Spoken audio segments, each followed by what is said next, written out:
Uno de los ofrecimientos en el estudio de impacto ambiental para la ampliación propiamente del puerto era que toda la remoción del fondo iba a ser por un método de dragado por succión, es decir, unas tuberías que bajan y succionan todo el fondo, ¿no?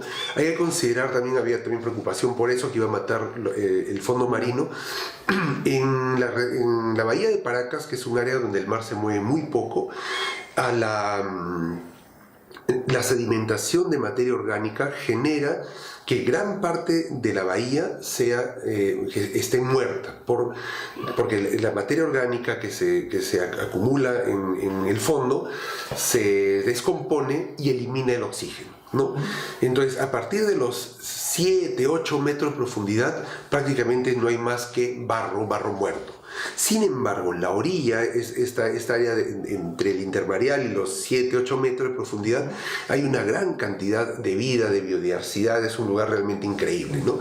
Entonces, en los estudios, por ejemplo, de impacto ambiental, el primer estudio que se hace fue un estudio muy malo, tan mal hecho que lo tuvieron que volver a hacer, porque el CERNAM evalúa este estudio y encuentra que prácticamente era un engaño, ¿no? Entonces obliga a la consultora a volver a hacer un estudio y hacen ya un estudio correctamente bien hecho y determinan qué especies o qué hábitats van a ser alterados, sobre todo en esta parte muy cercana a la costa, ¿no? Entonces, cuando empieza a hacerse el dragado, ¿no? Se hace con las tuberías, pero luego empieza a haber también extracción de fondos de manera mecánica, con un dragado con pala mecánica, ¿no?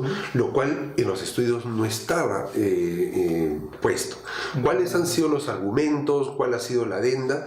No la conocemos, pero el impacto de ese tipo de mecanismo es muchísimo mayor al dragado por succión. Entonces, esas son las cosas que a uno le hacen preocupar, ¿no? Porque, ponte, otro de los compromisos era que para evitar que el sedimento, que es un sedimento muerto, que vuela en el agua muy fácilmente, que sea llevado por la corriente e ingrese a la reserva de Paracas y a la zona de cultivo, se iba a poner una barrera de burbujas, son unas tuberías que se ponen con una gran cantidad de aire que genera una cortina de burbujas, y eso hace que el agua no circule de un lado al otro, ¿no? Parecido a lo que ponen en un centro comercial, esas cortinas de aire para que el aire acondicionado no salga de local, algo muy parecido en el mar, pero con burbujas de aire, ¿no? Finalmente, tampoco se utiliza ese método, que obviamente es caro y complicado de poner, y lo que me comentan los que cultivan concha de abanico al costado del puerto, que están muy preocupados, lo que se hace es se ponen unos plásticos que son unas barreras físicas, ¿no?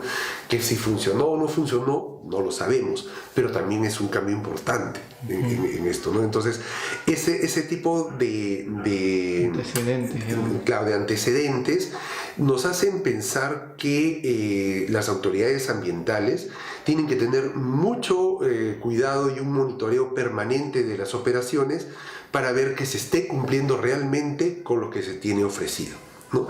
Entonces, de hecho, estos cambios que han habido han tenido que ser coordinados y han tenido que ser aceptados, pero como país no deberíamos de permitir que estos proyectos hagan primero un planteamiento que uno lo lee y es amigable con el ambiente, sea aprobado así, y luego se cambien las reglas para hacerlo más barato, más fácil, o finalmente hacerlo como realmente querían hacerlo, ¿no?